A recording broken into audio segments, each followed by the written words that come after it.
जो बीत गई सो बात गई, तकदीर का पीछा कौन करे। जो बीत गई सो बात गई, तकदीर का पीछा कौन करे। जो तीर कमान से निकल गया, उस तीर का पीछा कौन करे। जी हाँ दोस्तों, मैं कर्नल सुधीर कुमार सिंह सेवानिवृत्त आप सभी विद्यार्थियों का, आप सभी गणमान्य साथियों का, सभी शिक्षाविद का, सभी पूर्व सैनिक, कार्यरत सैनिक, सभी किसान भाइयों का, सभी मातृशक्ति, सभी बहनों को प्रणाम करता हूँ और जय हिंद करता हूँ। आज का एपिसोड विद्यार्थी काउंसलिंग और विद्यार्थी स्पेशल, खास करके उन विद्यार्थियों के लिए जो विद्यार्थी अपने जीवन में कुछ करना चाहते हैं, और उनके लिए भी जो अभी तक ठान करके बैठे हैं कि नहीं, मैंने पढ़ना नहीं है, मैं अपने बाप दादे की संपत्ति पर ऐश करना है। संपत्ति नाशवान होता है, नश्वर होता है, विद्या हमेशा अस्थायी होती है। तभी तो कहा गया है कि विद्वान सर्वत्र पूज्यते, राज्य पूज्यते राजा। राजा की पूज और राजा अपने राज में ही पूजा जाता है, लेकिन विद्वान की पूजा हर जगह होती है, सर्वत्र पूजा जाता है। इस पर मैं अपने सभी विद्यार्थियों को एक कहानी और सच्ची वाकया सुनाता हूँ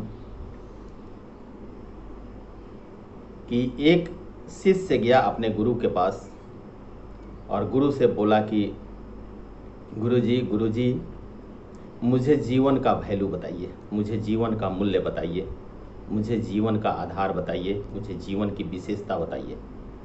विद्यार्थियों, हमारे छोटे भाई, हमारे बच्चे, आप सबको बहुत ध्यान से इसको सुनना पड़ेगा, और सुनिए तो कृपया इसे लाइक और शेयर ज़रूर करिएगा कि और विद्यार्थियों को भी काम आ जाए। आप हज़ारों हज़ार देते हैं तब काउंसलिंग में जाते हैं, ये फ्री काउंसलिंग है आपके बड़े भाई, आपके साथी कर्नल सुधीर कुमार सिंह सेवानिवृत्त की तरफ से।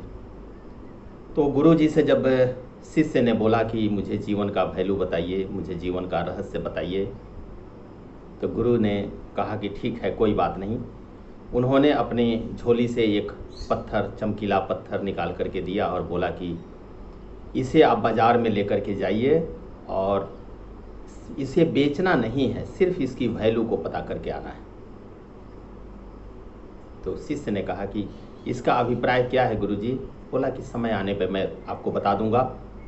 वो शिष्य उस चमकीले पत्थर को लेकर के चला। एक मोहल्ले से निकला तो एक ठेला पर सब्जी बिक रही थी। सब्जी वाले से बोला कि भाई, ये मेरे पास एक पत्थर है, गुरुजी ने दिया है, इसकी वैल्यू बताइए, इसकी कीमत बताइए। तो उसने बोला कि भाई, मुझे तो नहीं पता, मैं तो सब्जी बेचने वाला एक व्यापारी हूँ, सब्जी बेचने वाला अपना एक साथी हूँ, और मैं क्या जानने गया, लेकिन हाँ इतना ज़रूर है कि मैं इसको आपको 10-12 किलो आलू दे दूँगा आपको।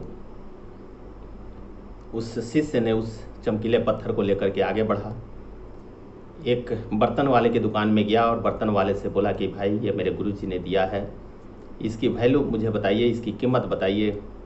उस दुकानदार ने कहा कि भाई, मुझे तो इसकी कीमत का पता नहीं, लेकिन हाँ आपको 2 किलो मैं पीतल का बर्तन, तपेली जो है, आपको दे दूंगा, बर्तन पीतल का 2 किलो दे दूंगा। उस शिष्य ने उस चमकीले पत्थर को लेकर के फिर और आगे बढ़ा। वो एक दुकान में गया, एक स्वर्णकार के पास, चांदी के दुकान में। चांदी के दुकानदार ने कहा कि उसके मालिक ने कि मैं आपको ज़्यादा कुछ नहीं, मैं आपको 1 किलो चांदी दे सकता हूँ। शिष्य जो है बड़ा अचंभित पड़ा कि भाई, एक जगह 10-12 किलो आलू, एक जगह 2 किलो पीतल का बर्तन, और एक जगह जो है 1 किलो चांदी। फिर उसके मन में लालसा हुई, फिर वो आगे गया। फिर आगे गया तो एक स्वर्णकार जो है, एक आभूषण के व्यापारी के पास गया। उसने कहा कि ये गुरुजी हमारे चमकीला पत्थर दिए हैं, इसकी वैल्यू मुझे बताइए। उसने कहा कि मुझे ज़्यादा तो इसका वैल्यू का पता नहीं, लेकिन हाँ मैं 1 किलो सोना आपको दे सकता हूँ। शिष्य के मन में और जिज्ञासा हुई। वो एक जौहरी के पास गया, हीरे के व्यापारी के पास गया। वहाँ उसने कहा कि ये हमारे गुरुजी ने दिया है, इसका मूल्य आप बताइए। उस जौहरी ने पहले तो शिष्य को देखा और फिर उस चमकीले पत्थर को देखा, और चमकीले पत्थर को पहले तो उसने 3-4 परिक्रमा किया, और उसके बाद कहा कि हे शिष्य, इसकी कोई कीमत नहीं है, ये अमूल्य है, ये बहुत ही बेशकीमती हीरा है। आप जो मांगोगे वो दे दूंगा, जो आपके गुरुजी कहेंगे वो दे दूंगा। इसकी कीमत देने की मुझे औकात नहीं है, फिर भी आप जो कहोगे वो मैं दे दूंगा, करोड़ों अरबों में।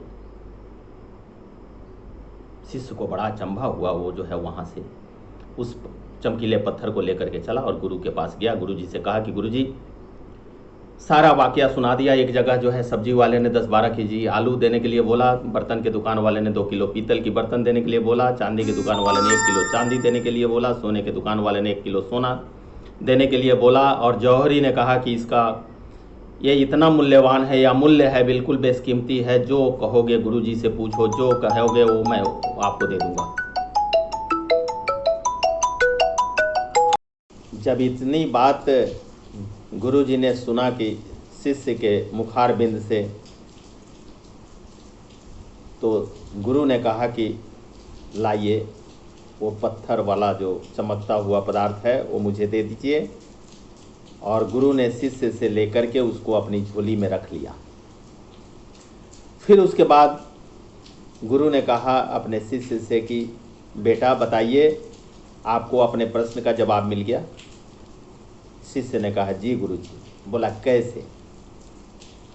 फिर शिष्य ने कहा कि गुरु जी, इंसान की वैल्यू, विद्यार्थी की वैल्यू वही आदमी कर सकता है जो उसके बराबर हो सकता है, जो उसके बराबर लायक हो सकता है। इसलिए किसी सब्जी वाले के नज़दीक जाकर के आप बोलिएगा कि आप कर्नल साहब हैं, आप कलेक्टर साहब हैं, आप फलाने साहब हैं, आप मजिस्ट्रेट हैं, वो बोलेगा कि तो क्या होता है, ये क्या होता है। मेरा उन विद्यार्थी भाइयों से, अपने दोस्तों से, अपने बच्चों से मेरा यही निवेदन है कि आप अपनी वैल्यू को पहचानिए, और आपकी वैल्यू इतनी ज़्यादा है जिसको आप मेहनत के बल पर जितना चाहें, या तो उसमें आलू 12 केजी भर लीजिए, या जो है 2 केजी पीतल का तपेली भर लीजिए, बर्तन भर लीजिए, या 1 किलो चांदी भर लीजिए, या 1 किलो सोना भर लीजिए, या आप अपने आप को मेहनत के बल पर वो मूल्यवान और अमूल्यवान बेशकीमती हीरा बना लीजिए जिसकी आज आपको ज़रूरत है। मेरा यही निवेदन है बार बार अपने बच्चों से, अपने छोटे भाइयों से, अपने साथियों से, कि आप अपनी मेहनत को ऐसी धारदार बनाइए, ऐसी तेज बनाइए, ऐसी अपने आप को स्वर्णिम गति दीजिए कि देखने वाला भी शर्मा जाए कि क्या, और शर्मा करके वो अकेले में बोले कि वाह क्या बात है, फलाने का लड़का जो है ये कमाल कर दिया, फलाने का बेटा ये कमाल कर दिया, फलाने का भाई ये कमाल कर दिया, फलाने का भगिना ये कमाल कर दिया, फलाने का सरबेटा ये कमाल कर दिया। आप अपनी मेहनत को ऐसा अंजाम दीजिए, ऐसा अंजाम दीजिए कि सफलता आपके कदम चूमे, आपके चरण चूमे। और निश्चित रूप से मैं समझ सकता हूँ, ये मात्र एक कहानी इसको नहीं समझिएगा, ये हमारे लिए सबके लिए लेसन है। मैं बार बार कहता हूँ कि मेरे पिताजी ने एक लालटेन लाने के लिए बोला, और बोला कि आप अपना लालटेन ले आओ, मैं तुम्हें बिछावन दूंगा, सिर्फ भोजन चावल दाल मिल जाएगी, बाकी सब व्यवस्था तुम खुद करो। और मैंने कर करके दिखा दिया कि मैंने अपने रोटी की भी जुगाड़ की जो बजरंगबली ने दिया, मैंने अपने सोने के लिए भी जुगाड़ किया जो बजरंगबली ने दिया, मैंने अपने शिक्षा दीक्षा सब व्यवस्था किया जो मेरे बजरंगबली ने, मेरे घर के मालिक ने दिया। कहीं से मेरे हौसले कम नहीं हुए। इसलिए अंत में मैं ज़्यादा लंबा इसको नहीं करता हूँ। मैं यही कहता हूँ कि हमेशा ज़िंदगी में एक बात याद रखिए कि जो प्राप्त है वो पर्याप्त है। ये शब्द याद रखिएगा, जो प्राप्त है वो पर्याप्त है, लेकिन ये हमारे लिए लागू होगा, हम गृहस्थाश्रम वाले लोगों के लिए लागू होगा। जब आप भी 25 साल पार कर जाइएगा तब आपके लिए लागू होगा। आपके लिए क्या होना चाहिए? जो प्राप्त है वो अपर्याप्त है, मतलब आप जितनी मेहनत कर रहे हैं उस मेहनत से आपको ज़्यादा करने की ज़रूरत है। इन्हीं शब्दों के साथ अपने बच्चों से, अपने सभी से, इस उम्मीद के साथ कि निश्चित रूप से आपको ये काम आएगा। जय हिंद, जय बिहार, जय विकास।